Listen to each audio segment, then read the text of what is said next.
কোনো মানবিক এবং ঐশ্বরিক জ্ঞান এবং ন্যায় অন্যায়ের বিজ্ঞান। আচ্ছা, সাইন করে ক্লাসের শেষে দিন, আমার কনসেন্ট্রেশন হারাই ফেলবো। হাতে রাখেন, খাতার মধ্যে রাখেন, যে অসুবিধা। তাহলে আইন বিজ্ঞানকে বলা হলো, এটা আইন বিজ্ঞানের বিষয়বস্তুটা কি বলা হলো? এটা বলছে, এটা কে বললে? আইন বিজ্ঞানী আছে, ওনার নাম হচ্ছে আলপিয়ান।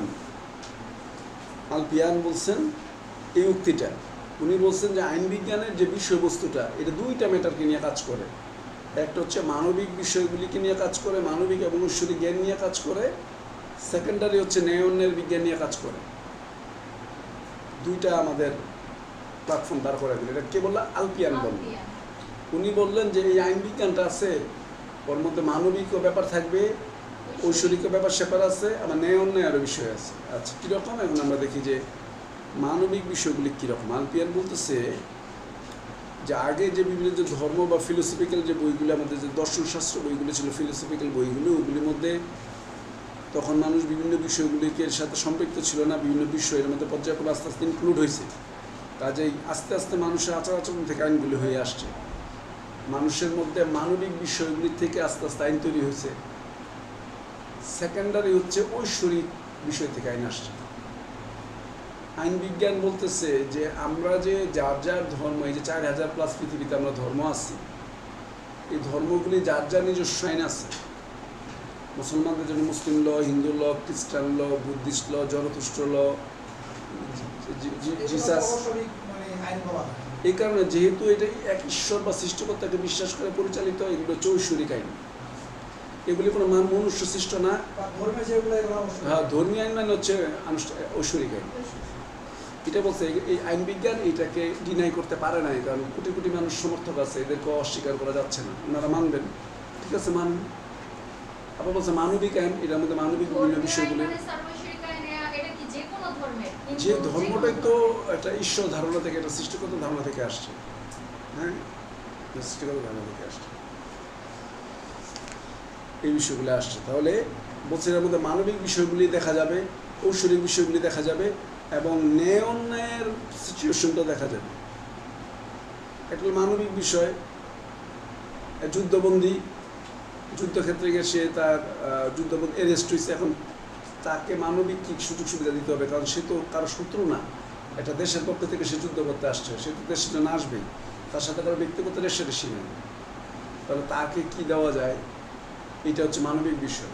ন্যায় অন্যায় মানে হচ্ছে এই যে আপনি আমি চুক্তি করে চুক্তি পালন করতেছি না, আপনি আমি একজন আরেকজন সম্পদ হরণ করতেছি, এটা হচ্ছে আমাদের ব্যক্তিগত যত রিলেশন, যত ঝগড়াঝাটি, এগুলো হচ্ছে ন্যায় অন্যায়ের বিজ্ঞান। আর মানবিক হচ্ছে এটা ইন্টারন্যাশনাল ম্যাটার হতে পারে, এটা সারা ওয়ার্ল্ডের একটা মানবিক ব্যাপার। মানবিক বিপর্যয়, এটা সুনামি, এটা বিপর্যয় হইলো, ওখানে তার কোনো ব্যক্তি বিশেষের সাথে, প্রকৃতির সাথে তো কারো ঝগড়া নাই। এটা ভূমিকম্প, ও ক্ষেত্রে ভূমিকম্প থেকে উদ্ধারের জন্য তো আইন লাগবে। ভূমিকম্পের বিরুদ্ধে মামলা করবো কি? করে তো ভূমিকম্পের বিরুদ্ধে মামলা করা যাচ্ছে না। এখন চিন্তা করতে হবে যে এই দুর্গতি থেকে কীভাবে রক্ষা পাওয়া যায়। এই কারণেই আইন বিজ্ঞান এগুলি নিয়ে আলোচনা করছে। আলপিয়ান এই কারণে বলছে যে আইন বিজ্ঞানের মধ্যে মানবিক ব্যাপার আমরা দেখতে পাই, আমরা ধর্মীয় ব্যাপার, বৈশ্বরিক ব্যাপারও দেখতে পাই, আবার ন্যায় অন্যায়ের বিবাদ হলে কীভাবে মিটাইতে হয় এটাও আমরা দেখতে পাই। এটা হলো মেনলি আলপিয়ানের মূল থিসিস হচ্ছে এই জায়গাটায়।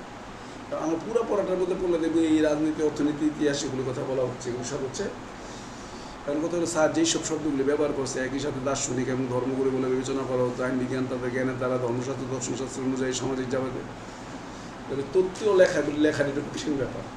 কিন্তু আমি যা যে জিনিসটা বলতাম, ওই থিম থেকে লিখতে পারেন যে এটা মানবিক, এটা যুদ্ধবন্দিত মানবিক, তো কোনো কার সাথে পার্সোনাল ক্ল্যাশ না, দেশের জন্য আসছে, ওকে সুরক্ষা দিতে হবে, ওকে নিজ দেশে ফেরত দিতে হবে, প্রয়োজনে আন্তর্জাতিক আইন অনুযায়ী ক্ষতিপূরণ নিয়ে হলে ওকে দেশে ফেরত দিতে হবে। বাংলাদেশে 71-এ যে 90-93,000 এরা হয়েছিল, মানে পাকিস্তান আর্মি যে সারেন্ডার করছিল, এদেরকে ইন্ডিয়ার মাধ্যমে পাকিস্তান তাদেরকে যেতে দেওয়া হয়েছে। ইন্টারন্যাশনাল লতে বলে দেওয়া আছে যুদ্ধবন্দীদের উপযুক্ত ক্ষতিপূরণ প্রদান সাপেক্ষে যুদ্ধবন্দীদের যার যার দেশে ফেরত পাঠাতে হবে। তুমি সারেন্ডার করতে মারতে পারবো না, ওরও জীবনের দাম আছে, ও যুদ্ধ করতে আসছে, ওর সাথে তোমার কোনো ক্লাস নেই। এটা ইন্টারন্যাশনাল লতে আছে। যার কারণে 93,000 যুদ্ধবন্দী পাকিস্তানি যারা চলে গেছে, ওই নিয়মে ইন্ডিয়ার মাধ্যমে ইন্ডিয়ার সাথে পাকিস্তান দেন দরবার করে মাথা পিছু টাকা ধরা হয়েছে। ওই টাকা ইন্ডিয়াকে দিয়ে বরং সব শুনে নিয়ে গেছে, সৈন্যদের পাকিস্তান বর্ডার দিয়ে, পাকিস্তান বর্ডার পৌঁছে দেওয়া হয়েছে ইন্ডিয়ার পক্ষ থেকে। ইন্টারন্যাশনাল লতেই বলা আছে যুদ্ধের ক্ষেত্রে নিয়ম, তাহলে এটা মানবিক ব্যাপার, আর ব্যক্তিগত রেশারেশি নাই। আর আপনার আমার মধ্যে ন্যায় অন্যায়, জমি দখল, চাঁদাবাজি, বিভিন্ন ধরনের অন্যায়, এগুলো হচ্ছে ন্যায় অন্যায়ের বিজ্ঞান। ওটা রাইট, ওটা রং। যুদ্ধের মধ্যে রাইট রং না, ভাই দেশের জন্য যাইতে হবে, এটার বড় কথা। এটা কোনো রাইট আর রঙের কোনো কথা না, দেশ হুমকির মুখ। ও মনে করতেছে আমার দেশ হুমকির মুখে, মনে হচ্ছে আমাদের হুমকির মুখে দিছে এর হামলা, দিছে এর হামলা। আর ব্যক্তি পর্যায়ে হয় ন্যায় অন্যায়, আপনার আমার মধ্যে কী কী ক্ল্যাশ হচ্ছে। এই কারণে এটা প্রাচীন ফিলোসফিক্যাল বিষয়গুলি, দর্শনশাস্ত্রগুলির সাথে, এই বিষয়গুলির সাথে বিভিন্ন ধরনের সম্পর্ক যুক্ত ছিল। এগুলো আস্তে আস্তে এই জায়গা থেকে পৌঁছে আসছে। এই কারণে এই কথাগুলি বলে দিচ্ছে। আপনি মনে করেন এটা একবার মাথায় নেই, স্যার আমার প্রশ্ন আসতে বুঝি নাই, কিন্তু স্যার মানবিকটা কী জিনিস বুঝছি, ঐশ্বরিকটা বুঝছি, আর ব্যক্তিগত পর্যায়ে সাইড বিজ্ঞান বুঝছি, লিখে দিলে চলবো না, কনফার্ম চলবে, বুঝলে যান লেখা গাইডের। তাহলে এটা যা বুঝেছি তা লিখে দিয়ে আসে গাইড বুঝলে জানে। এসব যে দর্শনশাস্ত্র, এর মাধ্যমে ধর্মগুরুদের সাথে বিভিন্ন বিষয় সমস্যা মনে না থাকলে নাই। মানবিক ব্যাপারটাকে যুদ্ধবন্দীতে বুঝাই দেওয়া, ঐশ্বরিক ব্যাপারটা ধর্মীয় কতক্ষণ আলোচনা করে দেবেন, মুসলিম ধর্ম, এই ধর্ম, ওই ধর্ম, এগুলোর মধ্যে বিবাহ সংক্রান্ত বিভিন্ন অধিকার, দায় দায়িত্ব, সম্পত্তি, উত্তরাধিকার সব আছে, এগুলো আলোচনা করতে। আর ন্যায় অন্যায় হচ্ছে ব্যক্তিগত পর্যায়ের, ধর্মীয় অন্যায় এটাও নর্মাল মানুষের সাথে জমিদার, চাঁদাবাজি, ডাকাতি, খুন, ছিনতাই, রাহাজানির সম্পত্তি বেদখল, চুক্তিভঙ্গ, টটায় নিয়ে আইন যা যা আছে ইত্যাদি ইত্যাদি ইত্যাদি, এগুলো সব এটার মধ্যে বসতে। সো আলপিয়ানের কথাই ঠিক, এই আইন একই সঙ্গে মানবিক আইন, ঐশ্বরিক আইন এবং আইন জ্ঞান। মানবিকটা হচ্ছে ওই যে যুদ্ধবন্দির বিষয়টা, যুদ্ধবন্দি রাষ্ট্রের প্রয়োজনে যায়, ওই ব্যক্তিগত কোনো রেশারেশি থাকে না, কারোর উপর আর করছে নাই, পড়াই করতে গেছে, অ্যারেস্ট হয়ে গেছে, সারেন্ডার করছে। আমাদের দেশের রিফিউজিটাও মানবিক, কারণ ওদের সাথে আমাদের সাথে কোনো সত্যতা নাই, আমরা মানবিক বিবেচনাতে আশ্রয় দিচ্ছি, ইন্টারন্যাশনাল লতে আছে। একটা দেশের সাথে আরেকটা দেশের যুদ্ধ বিরতি হয় বা স্বাধীনতা ঘোষণা হয়, সেক্ষেত্রে যারা রয়ে গেল আমার মানে এগুলি দিয়ে দিবেন। বললাম তো এইগুলি বই গাইড রাখবেন, আমার মন নাই, ব্রেন খালি, লেকচারটা খালি আসছিল, ব্রেনে ওইটা কলম চালাইছে। তাহলে স্যার এটা শেষ সময় কি বলবো যে এই ধরনের যে মানে ব্যবস্থাপনা এটাই মানবিক দিক বলে আলপিয়ান মনে করেন। এরপর এইটা ধর্মীয় ব্যাপার, এটা ঐশ্বরিক মনে করেন। আর প্রতিনিয়ত আমাদের মধ্যে ক্রিমিনাল ফৌজদারি দেওয়ানি যা হচ্ছে, এগুলি ন্যায় অন্যায়ের বিজ্ঞান মনে করেন। ব্যাস, কিসেরা তো হুবহু লেখালেখি, হুবহু এরা লেখুন, হুবহু লিখলো সন্দেহ করে এটা কপি করছে, হুবহু লেখা কেন। আমি যেমন বললাম, আমি সহজ করে দিচ্ছি, খালি এগুলি লিখবো, খালি কলম চালাবেন এগুলির উপরে, কাজ করলে বোঝা। এরপর হচ্ছে নিচেরটা, আইন বিজ্ঞানের সাথে আইন বিজ্ঞান জুরিসপ্রুডেন্স, মনোবিজ্ঞান বা সাইকোলজির সম্পর্কটা। এই যারা যুক্তিশাস্ত্র সাইকোলজির মধ্যে পার্থক্য আছে। যুক্তির মধ্যে মানসিক ব্যাপার চিন্তা করা না, যুক্তির কথা হলো যুক্তি, ওর বেলাও যা ওর বেলাও তাই, এটা হলো যুক্তি। মনোবিজ্ঞান সম্পর্কে এটা বলতে হবে যে আমাদের মানুষের চিন্তা চেতনা এক একজন এক এক ধরনের, 800 কোটি মানুষ 800 রকমভাবে চিন্তা করে পৃথিবীটা, এক একজনের দেখার ধরন ভিন্ন। এই কারণে এক একজনের অপরাধ করার ধরন ভিন্ন, অপরাধ করার টেন্ডেন্সিটাও ভিন্ন। আর এই অপরাধ সংক্রান্ত বিষয়ে পৃথিবীতে বিভিন্ন দেশে এই অপরাধদের নিয়ন্ত্রণ করার জন্য বিভিন্ন ধরনের পড়াশোনা কার্যক্রম আছে। এর মধ্যে একটা হচ্ছে ক্রিমিনোলজি বা অপরাধবিদ্যা। অপরাধবিদ্যায় দেখা একটা মানুষ কীভাবে, কিছু মানুষ জন্মসূত্রে অপরাধী হয়, বাবা মা ক্রিমিনাল, মা ইয়াবা বিক্রি করে আর বাপে হইলে ডাকাত। ও ওদের জন্মের পর থেকে দেখতেছে ওর বাবাকে জেলখানা থানা দেখতে ওর মুখস্থ, বা ওর কাছে ব্যাপারটা নর্মাল। তাহলে ওকে দোষারোপ করার আগে দেখতে হইব ওকে কি রাষ্ট্র ভালো পরিবেশ দিতে পারছিল কিনা, তাহলে ওকে শাস্তি দেওয়াটা কতটা ঠিক হবে। আর হচ্ছে দিব্যি ভালো কিন্তু লুবি,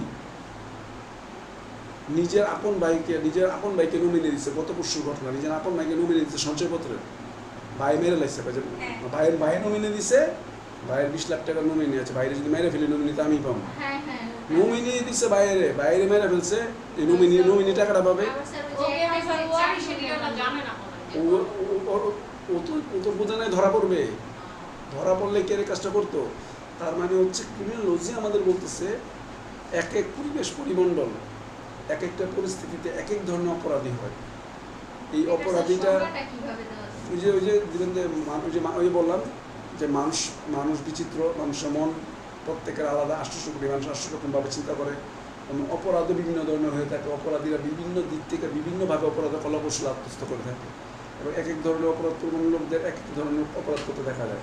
যেমন যারা মূলত ছিনতাইকারী ওরা ডাকাতি করবে না, ওদের চালান ছিনতাইকারী পর্যন্ত জাস্ট এরকমভাবে লিখবেন যে আবার চালান লিখে দেন না, মানে আমি জাস্ট বাংলা বিতরণের জন্য বললাম যে ওরা এইরকম। তারপর যারা ডাকাত ওরা পকেট মার হইব না, ডাকাতের হচ্ছে আমরা খানদানি ব্যবসা করে করি, ঠ্যাক দিয়ে হলো পকেট মারব না, আমরা ডাকাতেই করবো, স্যার ওই যে সিফাত আমাদের বংশীয়। কোয়ালিটি আছে বংশীয়। হ্যাঁ স্যার এই যে সিফাত ভাই হ্যাঁ। করছে আর এই যে সাংবাদিকদের সামনে এসে পুরস্কারটা ক্রিমিনোলজি বলছে যে পরিবেশ অপরাধ প্রবণ হওয়া শুরু করে, আবার পরিবেশ ভালো পরিবেশে জন্মগ্রহণ করছে কিন্তু পরিস্থিতি খারাপ হয়ে যাওয়ার কারণে সঙ্গদোষে অপরাধ করা শুরু করে, কেউ আছে অতি লোভে যে অপরাধ করা শুরু করে।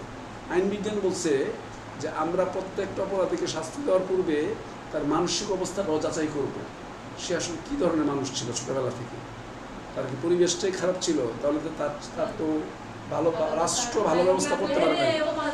খারাপ থেকে ছোট হবে তাহলে তো নিয়ম অনুসারে আইন তাকে বিবেচনা করবে, কারণ রাষ্ট্রের দায়িত্ব ছিল তার যথেষ্ট যত্ন নেওয়া। স্যার আরেকটা কথা স্যার এই যে নুসরাত হতাম আমরা যে মেয়েটা প্রেগনেন্ট ছিল তার বাচ্চার বয়স 6 বছর ছিল, তো সেক্ষেত্রে তো সে এবার প্রায় সে খালাস পেল। কিন্তু এই যে বাচ্চার যে এত বছর এই ভাড়া ইয়াতে থাকলো কারাগারে থাকলো এর বিষয়ে কোনো কিছু হবে? এর বিষয়ে এখন এর মামলাটা তো একটা যে রাষ্ট্রের দায়িত্ব হচ্ছে নাগরিকদের এই সুবিধাগুলি দেওয়া যাতে সে অপরাধমুখী না হয়। এরপর যদি সে পরবর্তীতে সঙ্গদোষে হয়, রাষ্ট্রের দায়িত্ব হচ্ছে চোখ রাখা। থার্ড অপশন হচ্ছে যদি লোভে পড়ে করে, এটা তো যে সারা পৃথিবীর যে কোনো জায়গায় লোভে পড়ে মানুষ খুন করে, ও লুবি আপন ভাই মেরে ফেলবো। রাজা ক্ষমতা টিকে রাখার জন্য এক রাজা নিজের ভাইকে মারা ফেলে। মুঘল সাম্রাজ্যের মধ্যে 4 ভাইয়ের মধ্যে লাগছে দারা, সুজা, মুরাদ, আওরঙ্গজেব টিকছে, বাকি 3টা শেষ। সিস্টেম এটা। উনি তো আওরঙ্গজেব ওরফে আলমগীর, মানে ওনার নামই তো আলমগীর, বাদশাহ আলমগীর। স্যার অনেক সময় সাইকোলজিক্যাল কারণে দেখা যায় বিভিন্ন সিরিয়াল কিলারের নাম শুনে যে Serial killer। হ্যাঁ।